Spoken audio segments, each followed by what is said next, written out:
సత్యనారాయణ అండి నా పేరు. నేను ఇక్కడ ఐటీ కంపెనీలో జాబ్ చేస్తాను.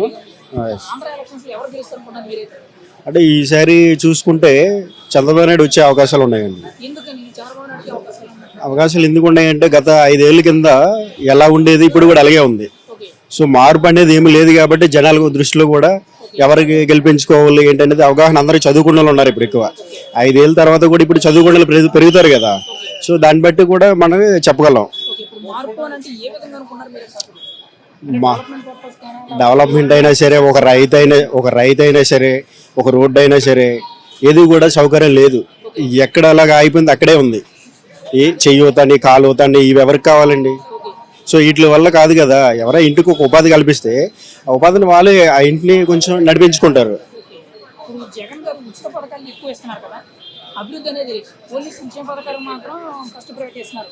అంటే పని చేసుకున్నాడు కానీ, లేకపోతే ముస్లిం మురత వాళ్ళు కానీ, పెన్షన్లు అని అవన్నీ ఇవన్నీ ఏదో ఒక పేరు పెట్టి వాళ్ళకి ఏదో విధంగా డబ్బులు పంచి పెడుతున్నారు. కానీ ఇన్ఫ్రాస్ట్రక్చర్ పరంగా కానీ, ట్రాన్స్పోర్టేషన్ పరంగా కానీ, లేకపోతే డెవలప్మెంట్ పర్పస్ కానీ, లేకపోతే జాబ్ క్యాలెండర్ పర్పస్ కానీ, ఇలాంటివి ఏవి కూడా క్యాపిటల్ కానీ, పోలవరం ప్రాజెక్ట్ కానీ ఇలాంటివి ఏమీ లేవు. అసలు ఇవన్నిటిలో నేను చేస్తారు అనుకుంటున్నారా? చేయరండి. ఇదంతా తెలిసిపోయింది. 4 ఏళ్ళు చేసేవాళ్ళు అయితే అందులో 50% చేయాలి. చేయూతులు కాలువతులు అనేది 100% ఇచ్చారు. అది అందరూ తిన్నారు. సో దానివల్ల ఎవరు పెద్దవాళ్ళు ఎవరు డెవలప్ లేదు. ఆ డబ్బులు పంచడం అంటే మళ్ళీ ఓటింగ్ కోసమేనండి. అది అయిపోతుందని ఆయన పార్టీ ఫీలింగ్.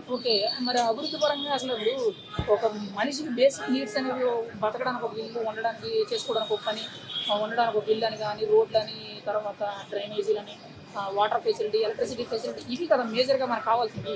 మరి ఇలాంటి మీరు ఎందుకు ఫోకస్ చేస్తలేదంటారు? చేస్తారంటే జనాలు కూడా అలవాటు పడిపోయారు కదా పథకాలు తినేసి. ఎవరు అడిగేవాళ్ళు లేరు. ఫస్ట్ రీజన్ అది.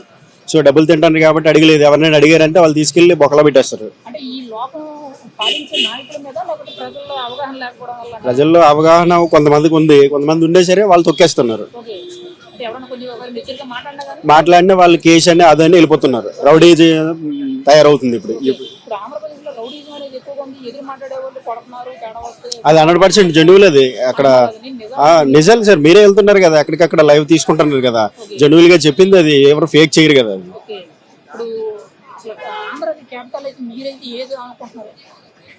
అది అర్థం కాలేదు సార్. మళ్ళీ అవును. మూడు ఎవరు అమరావతి ఇవ్వాలి సార్. అమరావతిలో ఎంతమంది ఉన్నారు రైతులు? వాళ్ళు రోడ్లు ఎక్కారు. వాళ్ళు తింటే ఏమైనా బాగుపంటున్నారా? 3 రాజధానులు ఎవడైనా చేస్తాడండి? రేపు ఎగ్జామ్లో ఏం రాస్తాడు? 3 రాజధానులు అంటే ఏది పెడతాడు?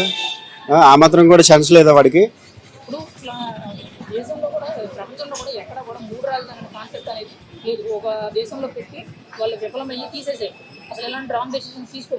తీసుకోకూడదు. ఇదంతా రౌడీజం కదండి. పక్కడో డిసిషన్ అవసరం లేదు వాళ్ళకి. నేనే రౌడీ, నేనే హీరో అనుకుంటాను కాబట్టి వాళ్ళు ఇష్టసారం. ఈ 4 ఏళ్ళ తర్వాత మళ్ళీ అదే సేమ్ మళ్ళీ వచ్చిందండి ప్రభుత్వం. నాలాంటి యూత్ కూడా అందరూ కూడా రోడ్డు మీద పడాల్సి వస్తుంది. మళ్ళీ జగన్ గారు వస్తే నేను తెలంగాణకి షిఫ్ట్ అయిపోవాలనుకుంటాను సార్.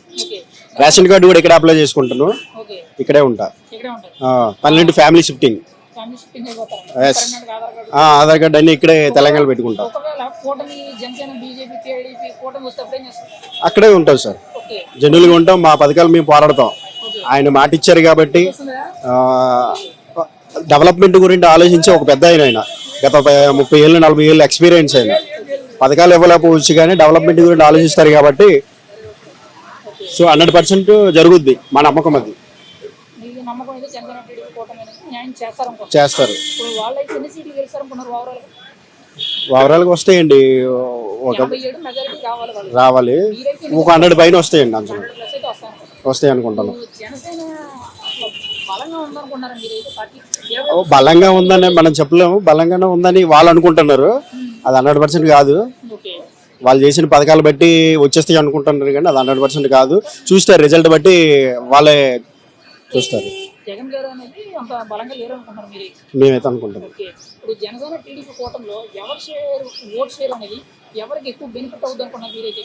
అంటే ఇప్పుడు టీడీపీ జనసేన ఓట్ షేర్ అనేది ఈ పార్టీకి టీడీపీ బెనిఫిట్ అవుతుందా, లేకపోతే టీడీపీ ఓట్ షేర్ అనేది బీజేపీకి జనసేనకి బెనిఫిట్ అవుతుంది అనుకుంటున్నారు మీరైతే? ఇది ఏం జరుగుతుందంటే అంత ఐడియా లేదు కానీ ఆయన ఓట్లన్నీ వాళ్ళ చెల్లెలే తీసుకెళ్ళిపోయారు. ఓకే. ఇంతకు మంచి ఇంకా జనాలకు తెలిసింది అది. వాళ్ళ ఇంట్లోనే పెద్దరికం లేదు సరిగా.